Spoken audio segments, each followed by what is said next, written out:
A racist police officer confronts a black man outside a luxury boutique, leading the officer to beat and arrest him, only to discover he has just assaulted and detained the mayor. Marcus Vale stood beneath the soft glow of a street lamp, adjusting his jacket as he waited outside the boutique. The store had closed hours earlier, its dark windows reflecting the empty street. He checked his phone, growing more impatient with each passing minute. Landon Shaw, his assistant, was running late again. Marcus leaned against the window, scanning the street for any sign of Landon's car, when the heavy sound of approaching footsteps drew his attention. "Hey!" a voice barked sharply. Marcus looked up to see a white police officer walking toward him, one hand resting firmly on his belt. The officer's gaze was sharp and full of suspicion as he looked Marcus up and down. Marcus recognized the posture. He had dealt with that look before. "What are you doing here?" the officer demanded. His tone was more accusatory than curious. Marcus straightened instinctively, slipping his phone into his pocket. "I'm just waiting for someone," he said calmly. The officer stopped a few feet away, eyes narrowing as he scanned the empty street. "Waiting at this hour outside a closed store?" "That's right," Marcus replied evenly. "My car is running late." The officer's expression hardened. His hand moved toward his flashlight. "Doesn't look right to me. Are you sure you're not loitering? Maybe up to something else?" Marcus felt a flicker of irritation in his chest, but kept his face composed. "I'm not loitering. I'm just here waiting for a car. Nothing more." The officer's lips curved into a half-smile with no warmth in it. "Standing here in a suit, huh? What's the occasion? Trying to look important?" Marcus met the officer's gaze, irritation sparking, but kept his voice steady. "I'm just waiting, officer. There's nothing else to it." The officer took a step closer, his presence growing more imposing. "No, I don't think so. You don't fit in around here. Standing alone at this hour of the night. Are you sure you're not trying to break into something?" Marcus's pulse quickened. He had been in situations like this before, where explanations did not matter and assumptions spoke louder than reason. "There's no need for accusations. I'm not breaking into anything. I told you I'm waiting for a car." The officer did not move. His eyes stayed locked on Marcus, challenging him to say more. "Do you have any identification?" Marcus's jaw tightened. He was not going to give in so easily. "I don't need to show you my identification. I'm not doing anything wrong." The officer's expression darkened, his hand hovering near his belt. "You don't get to decide that. When I ask for identification, you show it." "Show it? Or are you hiding something?" Marcus took a deep breath, frustration now difficult to contain. "I've already told you what I'm doing, and that should be enough. There's no reason for this to go any further." The officer's posture shifted, his voice dropping. "I decide how far this goes, not you. And right now you're giving me plenty of reasons to keep asking questions." Marcus clenched his fists, fighting to stay calm. "There's no need for this. I'm not a threat. I'm not breaking any law. I'm just waiting." The officer stepped closer, his body now only inches from Marcus. "It's funny how you keep saying that, but I'm not convinced. In fact, I'm starting to think you don't belong here at all." Marcus's patience was wearing thin. "I have every right to be here." The officer smiled with disdain, the tension between them thick in the air. "We'll see about that. I'm not going anywhere, and neither are you until I'm satisfied." The two men stared at each other, locked in a silent battle. Marcus could feel the weight of the situation pressing down on him, the officer's suspicion, the unspoken threats hanging in the air. He glanced toward the street again, hoping to see Landon's car, but the road remained empty. The seconds stretched into minutes while the officer continued to linger, watching, waiting for Marcus to make a move. The silence felt suffocating, the street lamp casting long shadows across the sidewalk. Marcus knew this was not over, not yet. The officer's hand rested firmly on his belt, his gaze never leaving Marcus's face. "I'll be watching you," he muttered, voice low and threatening. Marcus did not respond. His eyes hardened as he held the officer's stare. There was nothing more to say. Not yet.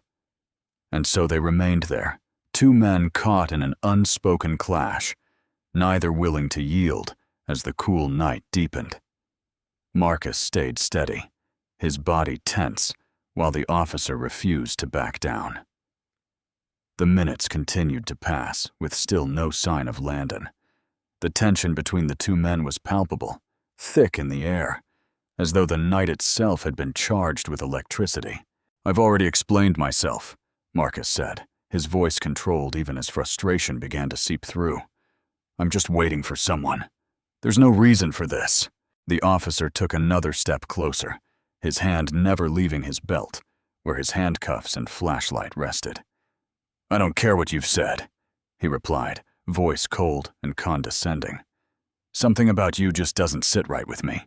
Marcus tightened his fists but kept them at his sides. "Doesn't sit right with you? The fact that I'm standing here in a suit? Or the fact that you don't believe I belong here?" The officer's eyes flashed with anger. "Watch your tone. I'm the one asking the questions, not you." Marcus's pulse raced, but he forced himself to stay calm. "You're interrogating me without cause. You've been standing here for some time. If I were doing something wrong, you would have figured it out by now." The officer's face twisted into a mocking smile. "I've already figured out plenty. Guys like you always think you're too smart to get caught." Marcus could no longer hold back. "Loitering? Is that what you think this is? I'm waiting for my assistant. That's all. You've been standing here harassing me, and now you're looking for any excuse to make things worse." The officer's smile vanished, replaced by a hard glare. "I'm doing my job, keeping people like you away from trouble in places like this." Marcus stepped forward, his voice cold. "People like me? What exactly do you mean by that?" "You know damn well what I mean," the officer snapped, his voice rising. "You think you're clever standing here all calm like you're innocent? But I've seen this before. A suit doesn't change what you are." Marcus's heart pounded in his chest, his anger spilling over. "You don't know anything about who I am." "I know enough," the officer shot back. "You're just another guy who thinks he can talk his way out of trouble." Marcus took a deep breath, struggling to maintain control. "I haven't done anything wrong. You're the one creating problems where there aren't any." The officer's hand moved toward his handcuffs, eyes narrowing. "You're getting very close to crossing the line." "And what line is that?" Marcus asked, voice steady but cutting. "The line where I stop letting you harass me for standing on a public sidewalk?" The officer's grip on the handcuffs tightened. "You think you're smart, huh? You think you can talk to me like that? I have the authority here." Marcus's blood ran hot, but he held his ground. "Authority doesn't give you the right to harass people without cause."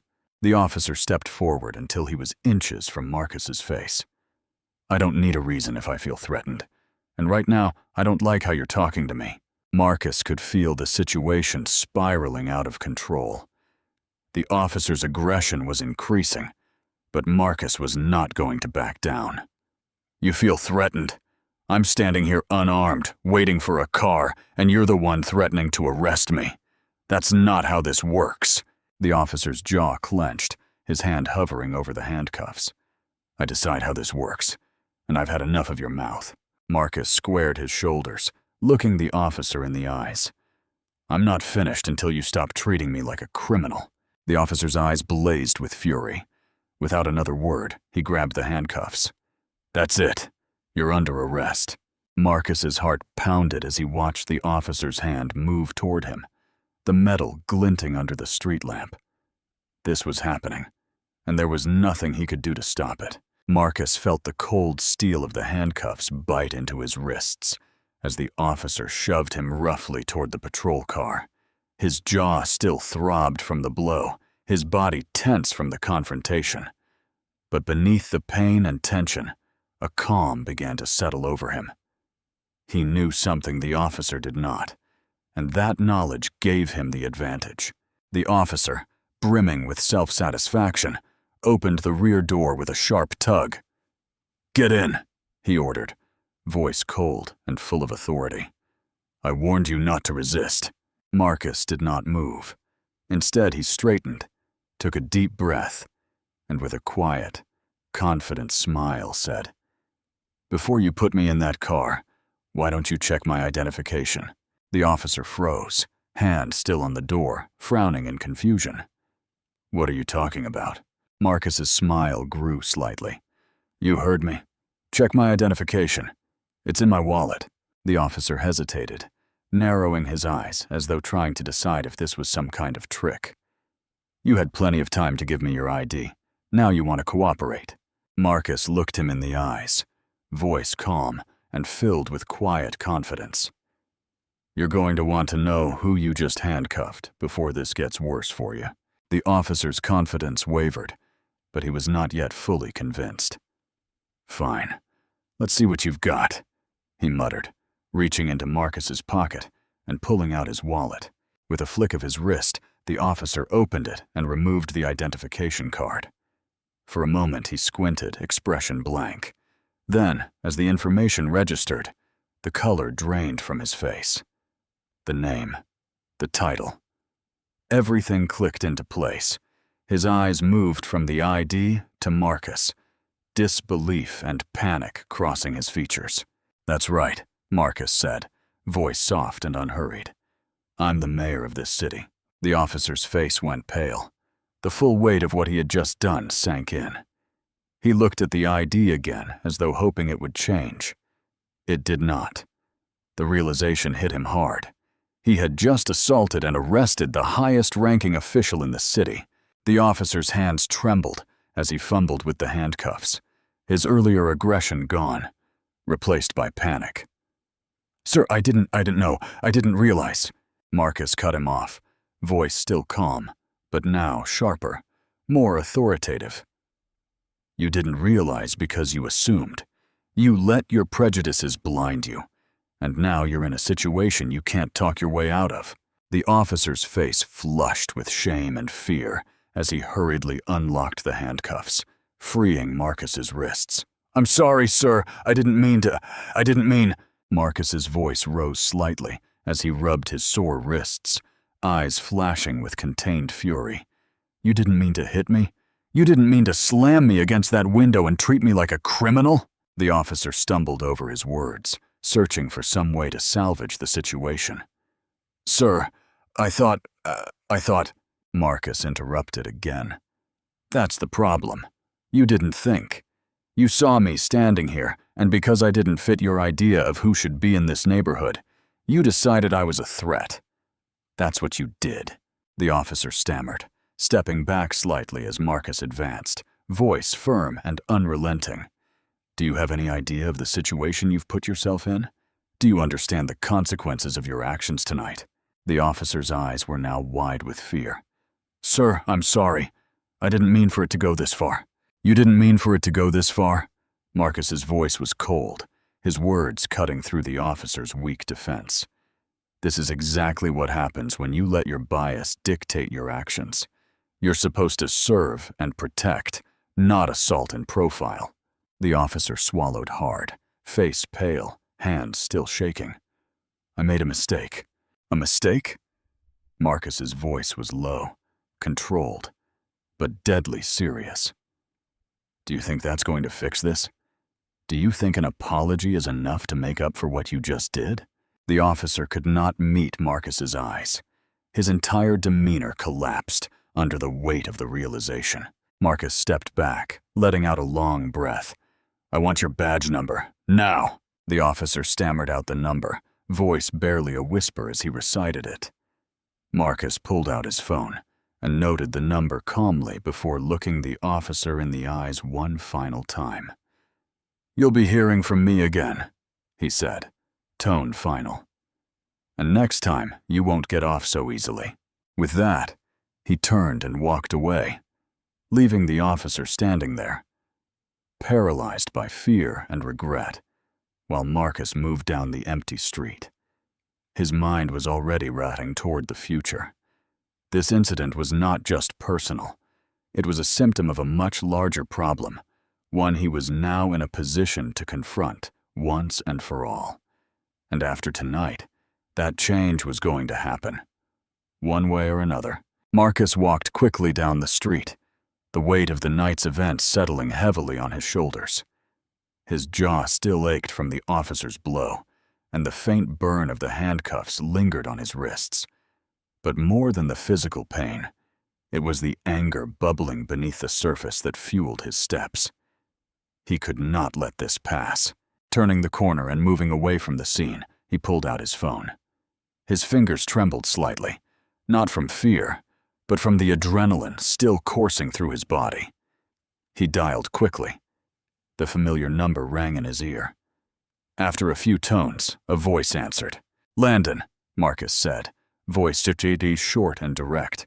"I need you to meet me at City Hall, now." Landon's voice came through, confused but concerned. "What happened? I was about to—" "I'll explain when you get here," Marcus interrupted. "Just get there as soon as you can."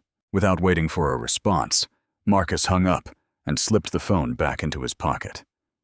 His mind raced as he headed toward City Hall, the city lights casting long shadows over the quiet streets. The officer's arrogant face flashed in his memory, but more than that, the image of his own reflection in the glass window, bruised, humiliated, stayed with him. This was no longer just about him. It was about what this represented. Unchecked power, blatant profiling, a lack of basic respect. All of it felt far too familiar. And as mayor, he had the power to do something about it. By the time he reached City Hall, Landon was already waiting outside, face etched with worry. "What happened? You sounded upset on the phone." Marcus sighed, taking a moment to steady his thoughts before answering. "I was harassed and assaulted by one of our own officers tonight. He nearly arrested me." Landon's eyes widened in shock. "Seriously?" Marcus nodded grimly. "Very seriously. He didn't know who I was. He just assumed I was up to something because I was standing in an affluent part of the city at night." Landon shook his head, disbelief written across his face. "I don't even know what to say. What are we going to do?" "We're going to act," Marcus said with determination. "I'm tired of letting this kind of thing keep happening. I've been talking about reform for a long time. Now I have the proof. This isn't just an abstract problem anymore. It happened to me." Landon looked at him. Curious. "So what's the plan?" Marcus's mind was already working through the details. "First, we're going to file a formal complaint against the officer. I have his badge number. Then we're taking this to the police chief. This has to be handled at the highest level. I'm going to make sure this officer faces consequences for his actions." "And beyond that?" Landon asked. Marcus's jaw tightened as he recalled the officer's mocking face and the casual violence with which he had been treated. "This is going to be the catalyst. I've been pushing for reform in the department for months, but now I have the leverage I need. We're going to make this public if necessary.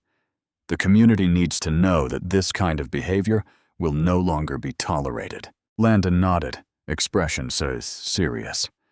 "I'm with you, whatever you need." "Good," Marcus said. "Because this isn't going to be easy. The department is going to push back, and the officer is going to try to spin this however he can. But we're not backing down." Landon studied him for a moment, then asked quietly, "Are you okay, though? I mean, physically?" Marcus touched his jaw, wincing slightly at the lingering pain. "I'll be fine. It's not the first time I've been hit. But this is bigger than that. We have to make sure this doesn't happen to anyone else." Landon nodded, face somber. "All right, let's get to work." As they entered City Hall, Marcus felt the weight of the night's events transform into purpose. This was his moment to act, to turn the injustice he had faced into fuel for the change the city desperately needed. The officer's arrogant face and reckless actions were a reminder of the systemic problems he had been fighting for years. But now it was personal, and he was not going to let it go. This time, things were going to change. The following morning, Marcus entered the police station, his jaw still tender from the previous night's assault. Morning light streamed through the windows, casting long shadows across the tiled floor. Landon followed closely, face set with determination. They moved with purpose toward the front desk, where an officer looked up from his papers and recognized Marcus immediately. "I'm here to see Chief Harlan," Marcus said firmly, voice controlled but steady. The officer hesitated, casting a nervous glance at Marcus's bruised face. "Yes, sir. I'll let him know you're here." He quickly picked up the phone and relayed the message. Within minutes, Police Chief Harlan appeared from his office at the back of the station. He was a tall, broad-shouldered man in his 50s, with graying hair and an air of no-nonsense authority. His eyes immediately went to Marcus's bruised jaw, and his expression grew more serious. "Mr. Vale," Harlan said, extending a hand that Marcus ignored. "Come to my office. We need to talk about what happened." Without waiting for a response, Harlan turned and led them down a long hallway, his steps heavy with authority. They reached his office, and when the door closed behind them, the room grew tense. Harlan gestured to the chairs in front of his desk, but Marcus remained standing. "I understand there was an incident last night," the chief said, voice neutral, though carrying a hint of defensiveness. "Incident," Marcus repeated, voice sharp. "I was harassed and assaulted by one of your officers. He nearly arrested me for standing on a sidewalk, and you're calling it an incident?" Before Harlan could respond, the door opened, and Officer Derek Vance entered, face pale and tense. He looked nervously at Marcus but quickly averted his gaze. "Officer Vance," Harlan said, pointing to a chair. "We need to clear this up." Vance sat, body rigid. The bravado he had shown the night before had vanished, replaced by nervousness as the weight of his actions began to sink in. He glanced at Harlan, then at Marcus, unable to maintain eye contact. Marcus stepped forward, eyes locked on Vance. "Tell me, Officer Vance, what exactly were you thinking last night when you ignored everything I said and escalated a situation that didn't need to be anything more than a conversation?" Vance shifted uncomfortably in his chair. "I didn't know who you were. I thought—" Marcus interrupted, voice icy. "You thought you had the right to treat me like a criminal because I didn't fit your idea of who should be in that neighborhood at night. You didn't care about the truth." Harlan's expression hardened as he looked at Vance. "Officer Vance, you know this kind of behavior is unacceptable. Why didn't you de-escalate the situation?" Vance's eyes flicked between Harlan and Marcus. "I made a mistake," he murmured, voice barely a whisper. "I thought he was—" "You thought he was what?" Marcus cut in. "You didn't know because you didn't care to find out. You let your prejudice dictate your actions, and when I called you on it, you responded with violence." Vance swallowed hard, face pale. "I'm sorry," he whispered. "Sorry isn't going to fix this," Marcus said, voice cutting. "You need to understand what you did. You didn't just assault me. You violated the very oath you took to protect and serve this community, not terrorize it." Harlan nodded, tone now more serious. "Officer Vance, you crossed a line, and there will be consequences. I've already suspended you pending an internal investigation." Vance opened his mouth to respond, but Harlan's cold stare silenced him. He looked at Marcus, face pale and remorseful, but it no longer mattered. The damage had already been done. Marcus turned to Harlan, voice calm but firm. "This isn't just about one officer's behavior. It's about a culture in your department that allows officers like Vance to think they can get away with this. He didn't see me as a person. He saw me as a threat. And that's a systemic problem, one that needs to be addressed right now." Harlan's face tightened, but he nodded slowly. "I understand your frustration, Mr. Vale, and I'm committed to addressing this situation." Marcus crossed his arms, expression unrelenting. "Addressing it? This needs more than a simple internal investigation. This has to be public.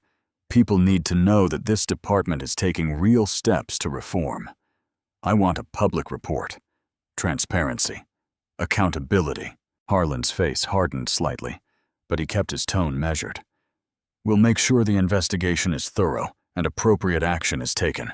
Marcus took a step closer to Harlan's desk, voice lowering, but filled with purpose. This is bigger than one incident, Chief. It's about the future of this department. If real reforms don't happen, I'm going to make sure the public knows what's going on.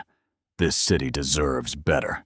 Harlan held Marcus's gaze for a long moment before finally nodding. Understood. Marcus turned to Vance one last time, voice lower, but no less firm.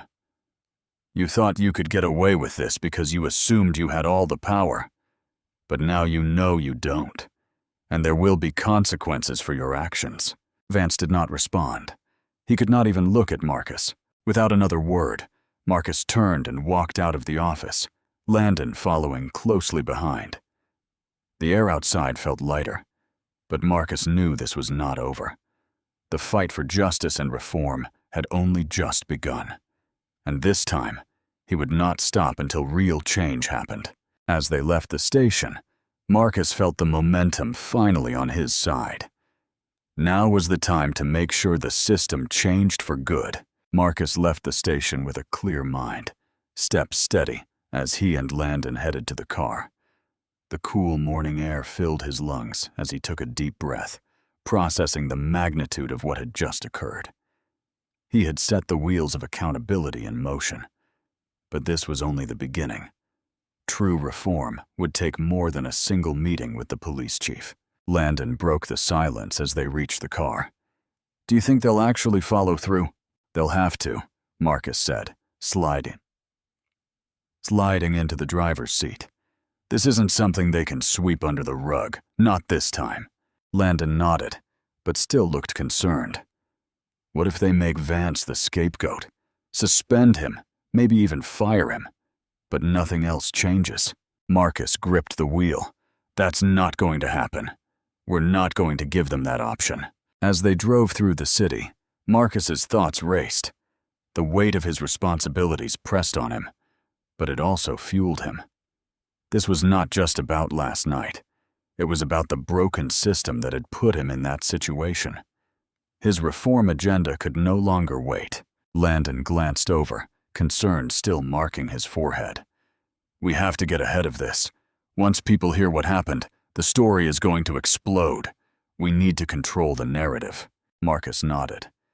We're going to make it public, but on our terms.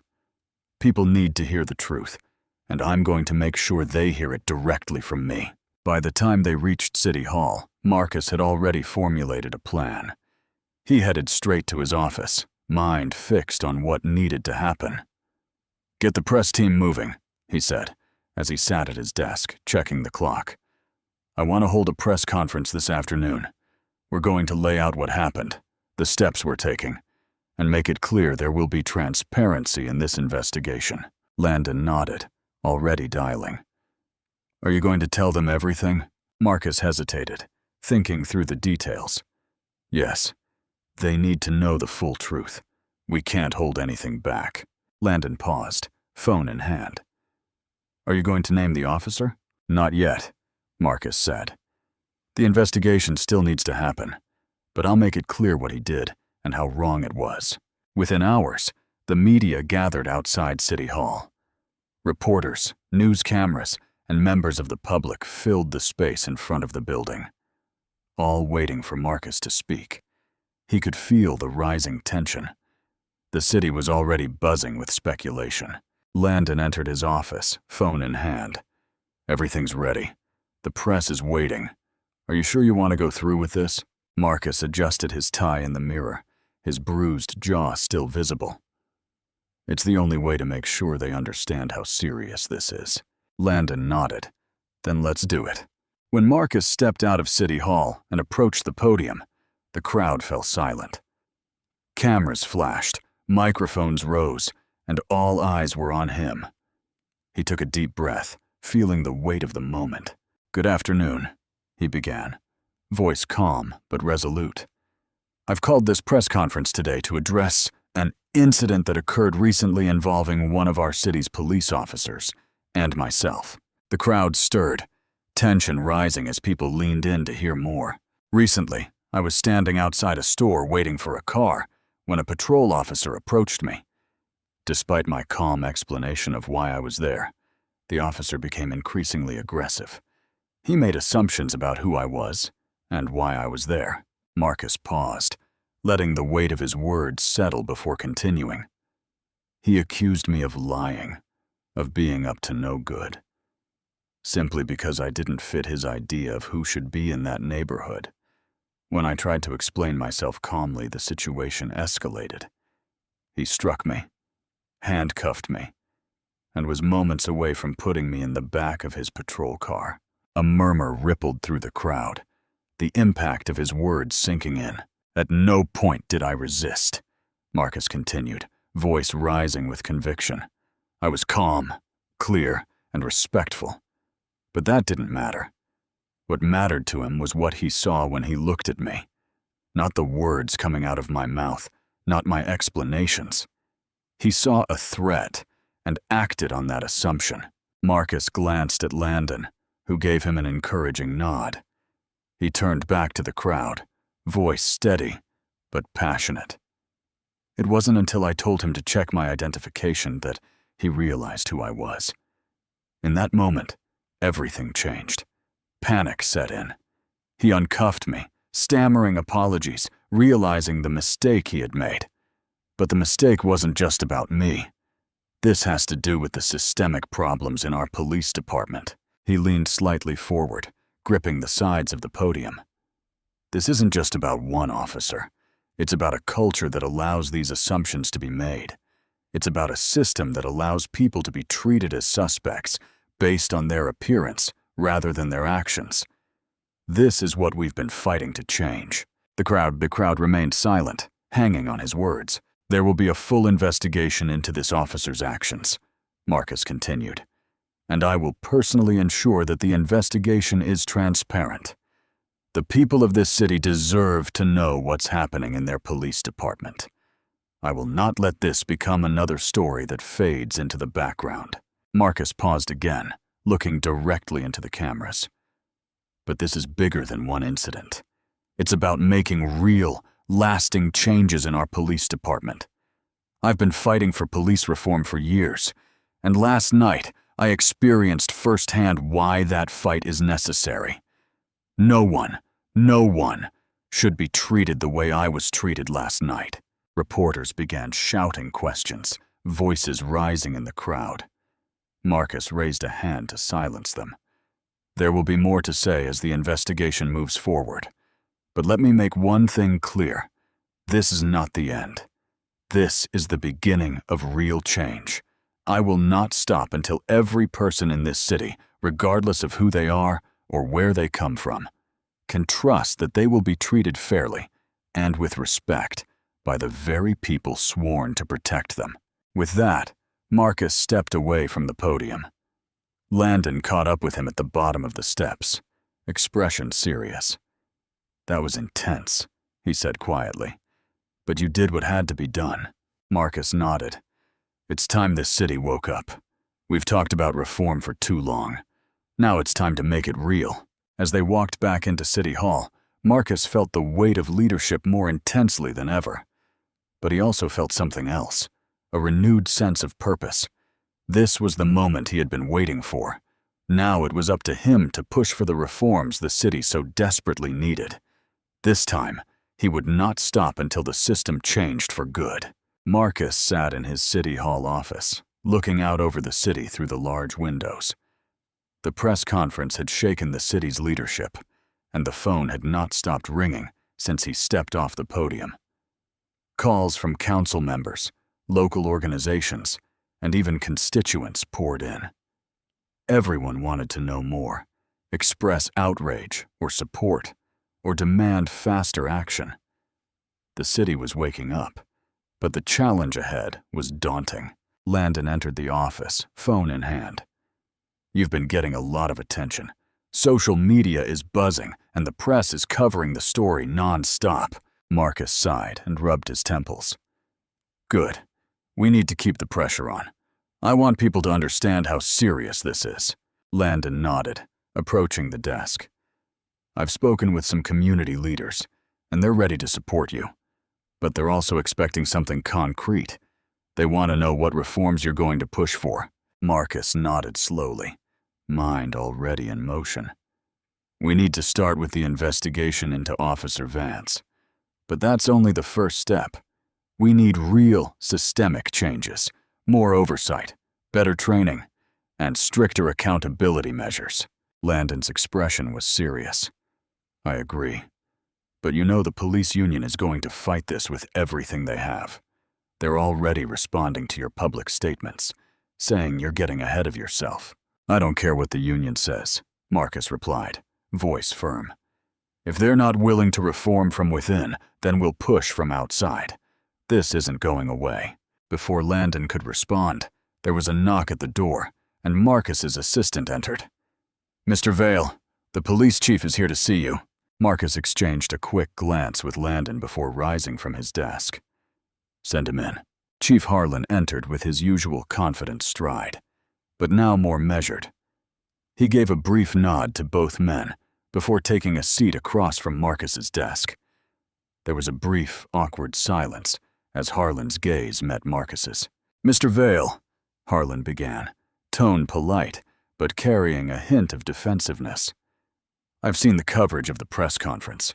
I understand why you felt the need to go public, but we need to discuss how to move forward from here. Marcus leaned forward, hands clasped in front of him. What is there to discuss? The officer's actions were unforgivable. The investigation needs to move forward quickly, and there need to be consequences. Harlan shifted uncomfortably. I agree that Officer Vance's actions warrant a thorough investigation, and we've already suspended him while that's determined. But you understand these things take time. We can't rush to judgment. Marcus's expression hardened. I'm not asking for a rushed judgment, Chief. I'm asking for accountability. The public needs to know this is being handled with transparency, and that means no delays, no excuses. Harlan frowned slightly. I've served in this department for over 30 years. I know community trust is fragile right now, but we also have to make sure we follow proper procedures. Marcus took a deep breath, voice calm but insistent. Chief, this isn't just about procedures. It's about rebuilding the trust that's already been broken. Officer Vance's actions are part of a larger problem. You know I've had complaints on my desk for years. Allegations of racial profiling, unnecessary use of force, and most of them go unaddressed. Harlan's jaw tightened. I'm aware of the issues, but sweeping changes can't happen overnight. I'm not asking for changes overnight, Marcus said, voice rising slightly. But we can't sit back while this department loses the trust of the very people it's supposed to protect. The time for small, incremental fixes has passed. We need comprehensive reform. And we need it now. Harlan looked at Marcus, expression unreadable. After a long moment, he nodded slowly. What exactly are you proposing? Marcus leaned back, mind quickly organizing his thoughts. First, we need to establish an independent oversight committee, something outside the department to review misconduct complaints and make recommendations for discipline. Second, I want mandatory de-escalation training for every officer on the force, with specific training on racial bias. And third, there needs to be a public reporting system where residents can see the progress of complaints and investigations. Harlan raised an eyebrow. An independent oversight committee? You know the union is going to fight that hard. Marcus nodded. Let them push back. But this is non-negotiable. People need to see there's accountability, that the department isn't protecting its own at the expense of the community. We can't keep letting internal investigations be handled quietly behind closed doors. Harlan sighed, rubbing the back of his neck. You're asking for a lot. I'm asking for what's necessary, Marcus replied firmly. This isn't just about making changes to fix what happened to me. It's about making sure what happened to me doesn't happen to anyone else. Harlan looked down for a moment, clearly weighing his options. When he finally spoke, his voice was lower. I understand your position, and I agree that changes are needed. I'll take this to the department, but you have to be prepared for a fight, not just from the union, but from officers who feel like they're being targeted. Marcus leaned forwards again, eyes fixed on Harlan. This isn't about targeting anyone. It's about improving the police force. If any officer feels threatened by accountability, maybe they shouldn't be on the force in the first place. Harlan's lips pressed together, but he nodded. I'll take your proposals to the department leadership. We'll see what we can do. As Harlan rose to leave, Marcus remained seated, watching him closely. Remember, Chief, Marcus said quietly, the city's eyes are on us now. Don't let this opportunity for change slip away. Harlan paused at the door, turning back to Marcus. I won't, he said, tone more sincere than before. We're all in this together, whether we like it or not. When Harlan left, the room fell silent. Landon exhaled heavily. Do you think he'll actually do it? Marcus rubbed his jaw, still sore from the night before. He'll have to. We've come too far to let this fall apart now. Landon nodded, pacing slightly. So what's next? Marcus rose, walking to the window and looking out over the city. Next is to keep pushing. We mobilize the community, stay visible, and keep the pressure on until there are real reforms. This isn't just about one bad officer. It's about changing a system. Landon crossed his arms, a small smile playing at the corner of his mouth. I think you're ready for that fight. Marcus smiled grimly. I've been ready for a long time. As the sun began to set over the city, Marcus knew the fight was only beginning. But for the first time in a long while, he felt that real, lasting change was finally within reach. In the days that followed, Marcus did not waste time advancing his agenda. The press conference had unleashed a wave of conversation across the city, in schools, offices, and across all media outlets. Pressure on the police department was intensifying, and Marcus knew it would not be long before the union and department leadership pushed back at full force. He stood in the mayor's office, looking over a stack of papers, detailing his reform proposals. Landon entered the room with a tense but focused expression. I just got off the phone with some council members. The public is backing your reforms, but there's opposition from the usual suspects. Marcus nodded. I expected that. Who's pushing back the hardest? Landon sighed. Some council members with close ties to the police union are being cautious. They're worried about the political fallout. We don't have time to be cautious, Marcus said firmly. This isn't about politics. This is about real change. Exactly. But they're politicians. They'll protect their own interests first. Marcus checked his watch. We need to bring these proposals before the council today. If we wait any longer, the momentum will be lost. Landon pulled out his tablet. The police chief just issued a statement. He's supporting the investigation. But he said the department can't allow reforms to weaken officers' ability to do their jobs. Marcus's jaw tightened. That's code for we're going to drag our feet. Landon nodded. Exactly. But the community is behind you. I've gotten calls from advocacy groups and local leaders all morning. People want action. Then we give them action, Marcus replied. Set up a meeting with the council and the police union leadership. We'll hash this out. Hours later, Marcus stood in a crowded conference room at City Hall. The atmosphere was charged with tension. On one side sat several council members, with expressions ranging from cautious to supportive. Across from them sat representatives from the police union, along with Chief Harlan. The union president, a stocky man with a stern face, stood with arms crossed, staring directly at Marcus from across the room. The meeting began with formalities, but Marcus quickly got straight to the point. We're not here to debate the need for reform, he said, voice clear and firm. The people of this city have spoken, and they want accountability.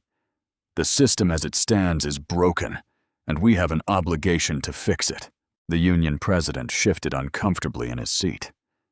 Mayor Vale, we've always worked closely with the city, but some of these reforms you're proposing are going to tie our officers' hands.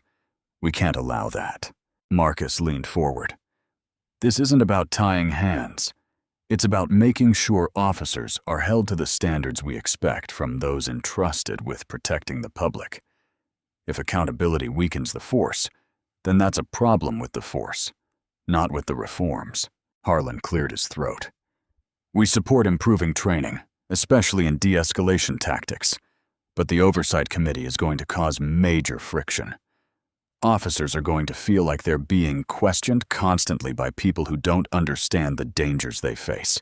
Marcus gave him a hard look. We're talking about people who don't trust that your department investigates misconduct fairly. The public needs a system they can believe in, and right now they don't have one. The council members shifted uncomfortably in their seats. One of them, Councilwoman Ellis, leaned forward. I agree with the mayor. If the public can't trust the police to hold themselves accountable, we'll never restore confidence in law enforcement. The union president's face reddened. You're not out on the streets. Our officers risk their lives every day. You sit behind desks and think you know what it's like. Marcus's voice was steady. What I know is that this city can't afford another incident like the one that happened to me, or worse. Every day we delay these reforms, we're putting lives at risk. The room fell silent for a moment. Finally, Harlan spoke again, this time in a more measured tone. What exactly are you proposing? Marcus laid out the reforms quickly, not wanting to leave room for delays. An independent oversight committee, mandatory training on racial bias and de-escalation, public reporting on complaints, and greater accountability for officers involved in racial profiling or unnecessary use of force. This isn't just about making the department look better, Marcus said. It's about making it better. The union president stood up, clearly furious. You're going to destroy morale. Our officers already feel like they're under siege. Marcus did not flinch. Morale isn't the issue when people are being harassed, unfairly profiled, or worse. The system improves when officers who genuinely want to serve and protect can do so in a department that holds everyone accountable. Tension in the room rose as union representatives whispered among themselves. After a long pause, one of the council members spoke. We should put this to a vote. We've heard enough. An hour later, the council had agreed to move forward with Marcus's reform package. It was a victory, but Marcus knew it was only the beginning. As he left the conference room, Landon caught up with him. Well, that wasn't easy, but we got what we needed. For now. Marcus nodded. But the union isn't going to sit back. We need to prepare for their next move. Landon nodded. What's next? Marcus looked at his phone, already thinking ahead. Next is to focus on the investigation and keep pushing harder than ever. The wheels of reform are in motion, but I know the real fight is just beginning. Several days had passed since the city council agreed to move forward with Marcus's reform package, but progress was slow. Far too slow. The police union was doing everything it could to delay the investigation into Officer Vance, and Chief Harlan had become increasingly unresponsive. Every step forward seemed to be met with new delays, and Marcus could feel the pressure building from the community. He knew the public would not wait forever, and neither would he. Sitting in his office, Marcus reviewed the latest updates on the investigation, or rather, the lack of updates. Nothing was moving. The department's internal review had stalled due to bureaucratic excuses, and Vance's name still had not been made public. Landon entered the room looking frustrated. They're dragging their feet on everything, Marcus. The investigation should be moving forward by now, but Harlan's people are tying it up with red tape. They're trying to buy time. Marcus clenched his jaw, fingers tapping the desk. I knew they would delay it, but this is worse than I expected. The community is getting impatient. Landon nodded. You're right. I've gotten calls from reporters and local leaders all day asking for updates. People are wondering why the officer's name hasn't been released. Marcus leaned back in his chair, weighing his options. He had wanted to let the official investigation run its course, but it was now clear the department was doing everything possible to slow things down. If he waited any longer, public trust, already fragile, would evaporate. "I'm not waiting anymore," Marcus said, voice firm. "If they won't move, we will. It's time to release the officer's name." Landon's eyes widened slightly. "Are you sure about that? Do you know what kind of repercussions that's going to have?" Marcus stood, pacing the room. "People deserve to know who is responsible for what happened to me. The department is trying to protect him, and that's why we're stuck in this mess. They think they can hide behind procedure, but not anymore." Landon nodded, already pulling out his phone. "I'll prepare a press release. The media is going to be all over this." "Good," Marcus said. "Because I'm not going to let Harlan or the union keep stalling while this city waits for justice." An hour later, Marcus stood at a podium outside City Hall. The press had gathered once again. Reporters crowded close, microphones pointed toward him, the air buzzing with anticipation. Marcus looked out at the crowd, face determined. "Good afternoon," he began. "As many of you know, we've been working on reforms to address the problems within our police department. But despite the commitments made by the department and the city council, the investigation into Officer Derek Vance's actions has been repeatedly delayed. That ends now." The crowd fell silent, tension palpable. "I've waited patiently for the police department to move forward with this investigation," Marcus continued. "But the delays have gone on long enough. Today, I'm releasing the name of the officer involved in the recent incident. His name is Derek Vance, and he is the officer who unjustly stopped and assaulted me." A murmur rippled through the crowd as reporters began taking notes and snapping photos. "This isn't just about me," Marcus said, voice rising with conviction. "This is about accountability. The people of this city deserve transparency and have a right to know who is responsible when misconduct occurs. Officer Vance's actions were unacceptable, and the public has a right to know his name. We're not going to allow the department to protect him or delay justice." Questions from reporters began coming fast, but Marcus was not finished. "I want to make one thing clear," he said, looking into the cameras. "This isn't about one officer. It's about a system that has allowed officers like Vance to act without consequences for too long. We're fighting for real reform, and I won't stop until this city sees the changes it deserves." When Marcus stepped away from the podium, the press buzzed with energy. Landon caught up with him as they walked back into City Hall. "That was bold," he said. "But necessary." Marcus nodded, mind already racing ahead. "It was the only move we had left. Harlan and the union won't be able to hide behind the investigation anymore. They'll have to respond to this." Within hours of the press conference, the media was flooded with stories about Officer Vance. His name appeared across all major outlets. The community response was immediate. Protests began forming outside the police station, and calls for action grew louder. But the biggest shock came that afternoon when Landon burst into Marcus's office, out of breath. "Harlan just resigned." Marcus looked up, surprised. "What?" "The police chief resigned," Landon repeated. "The pressure must have been too much. He just issued a statement saying he's stepping down effective immediately. He didn't want to be in the middle of this anymore." Marcus leaned back in his chair, processing the news. He had expected resistance, not a retreat. But this was a victory, even if it came sooner than anticipated. "The department is in chaos right now," Landon continued. "The union is scrambling, and the city is demanding answers." Marcus nodded slowly. "Then we move even faster now. No more delays. The chief's resignation was a turning point, and I know it.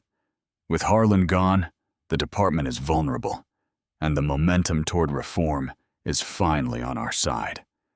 The road ahead is still long, but for the first time it feels like real change is within reach."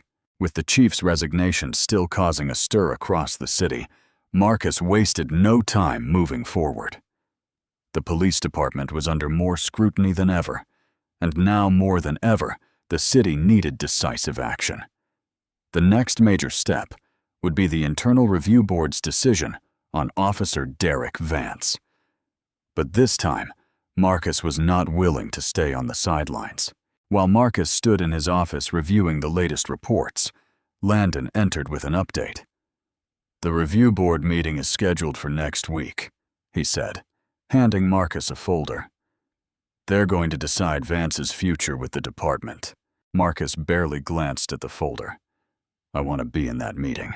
Landon blinked, surprised. "You want to sit in on the review board? They're not going to like that. It's supposed to be internal. Only department and union representatives." "That's exactly the problem," Marcus replied, voice firm. "I've seen how internal investigations go. They drag their feet, debate the consequences, and then give the officer a slap on the wrist. Not this time. I want to be in that room.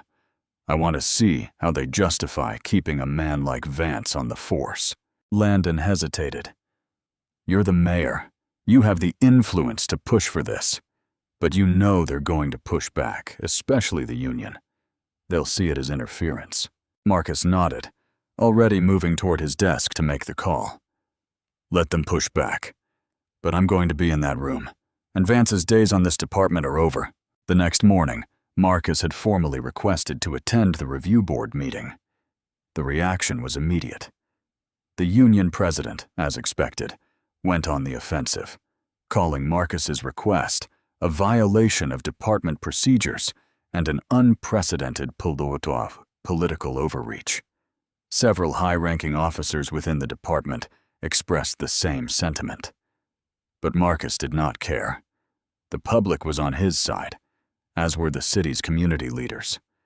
Pressure for reform was stronger than ever, and if there was one thing Marcus was certain of, it was that this was the moment to act. The day of the review board meeting arrived quickly.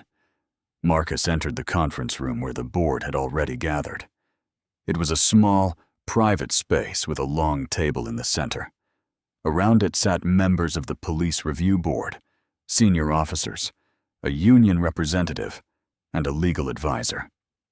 Derek Vance sat at the end of the table, face pale but defiant.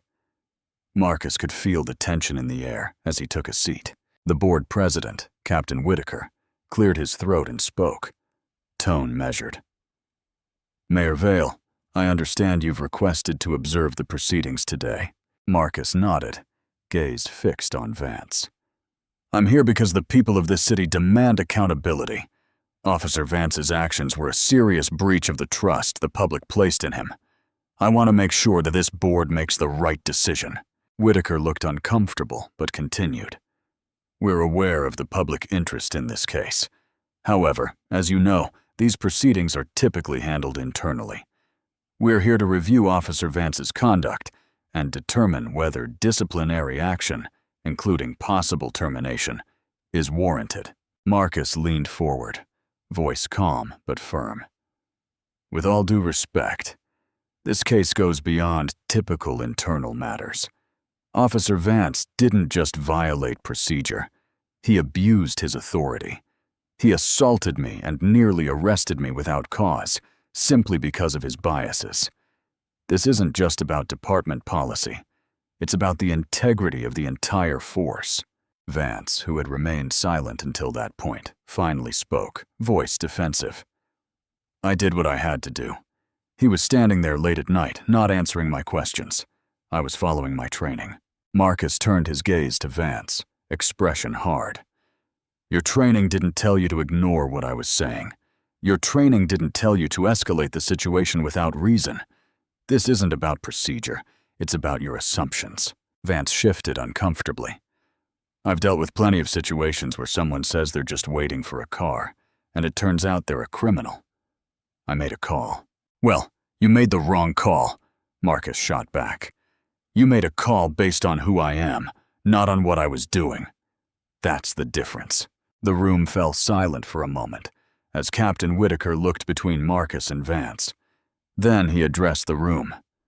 "We'll now hear Officer Vance's statement and review the findings of the internal investigation." As the meeting continued, the board reviewed the evidence against Vance, his actions that night, the body camera footage, and witness testimony. The case against him was overwhelming. Marcus remained silent for most of the proceedings, but every time Vance tried to justify his actions, Marcus felt his anger grow. Finally, after hours of discussion, Captain Whitaker turned to Marcus. "Mayor Vale, before we conclude, is there anything else you'd like to say?" Marcus stood, eyes fixed on Vance. "I've heard enough excuses from Officer Vance today. He's refused to take responsibility for his actions, and that tells me everything I need to know. The people of this city deserve better. They deserve a police force they can trust, one that serves and protects everyone without bias. Keeping Officer Vance on this force would be a stain on this department's reputation. He should be removed." Vance's brow furrowed. "You're painting me like a monster. I didn't wake up that day planning to arrest anyone. I was doing my job." "If that's what you think your job is," Marcus replied coldly, "then you never should have put that badge on in the first place." Captain Whitaker nodded, looking around the room. "The board will now deliberate." An hour later, the board returned with its decision. Captain Whitaker spoke clearly, voice firm. "After reviewing the evidence and hearing all statements, the board has determined that Officer Derek Vance's actions violated department policy. His conduct was unprofessional and unacceptable. Officer Vance is terminated from the police department, effective immediately." Marcus felt a wave of relief wash over him, but he kept his expression neutral as Vance stood, visibly shaken. The former officer did not make eye contact with anyone as he left the room. Captain Whitaker turned to Marcus. "Thank you for being here, Mayor Vale. We know this was an important decision for the city." Marcus nodded, voice calm but resolute. "It was the right decision, but this is only the beginning. The people of this city are watching, and we need to keep pushing for the reforms that will prevent this from happening again." When Marcus left the room, Landon caught up with him in the hallway, a satisfied expression on his face. "It's done. Vance is gone." Marcus nodded. "It's a victory, but there's still more to do. We need to make sure the reforms actually happen." Landon smiled. "One battle at a time, Marcus. But today, you made history." Marcus looked back toward the review boardroom door, feeling the weight of the moment. "Maybe, but there are many more battles ahead." As they walked out of City Hall, Marcus knew that while Vance was gone, the fight for real change had only just begun. This victory was significant, but there were still deeply rooted problems within the department that needed to be addressed. The path to reform was long, but Marcus was ready to lead the way.